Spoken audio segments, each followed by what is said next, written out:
Ghogha Hazira ro-pax ફેરીમાંથી મધદરિયે એક યુવક નીચે પડ્યો।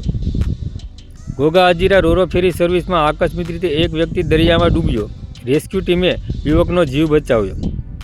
ઘોઘા હજીરા રોરો સર્વિસમાં મધદરિયે એક વ્યક્તિ દરિયામાં ડૂબ્યા હોવાનો વિડીયો સામે આવ્યો છે, જેમાં જોઈ શકાય છે કે એક વ્યક્તિ દરિયામાં ડૂબી રહ્યો છે, જેને બચાવવા માટે રેસ્ક્યુ ટીમ બચાવ કામગીરીમાં લાગેલી છે। જોકે આખરે યુવાનનો જીવ પણ બચાવી લેવામાં આવ્યો છે।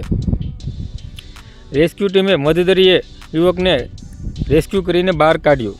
ઘોઘાથી ફેરી સર્વિસ હજીરા પહોંચી રહી હતી તે દરમિયાન અચાનક એક વ્યક્તિ આકસ્મિક રીતે દરિયામાં પડી જાય છે। જોકે તે ડૂબે તેના પહેલાં જ તેને બચાવી લેવામાં આવ્યો હતો। ફેરી સર્વિસમાં પણ સલામતીને લઈને સવાલો ઊભા થયા છે। આ સમગ્ર ઘટનાની વિડીયો પણ સામે આવ્યો છે। જોકે બનાવ એક તપાસનો વિષય છે। સેફટી અને આવી દુર્ઘટના અટકાવવા માટે પગલાં પણ અતિ આવશ્યક છે।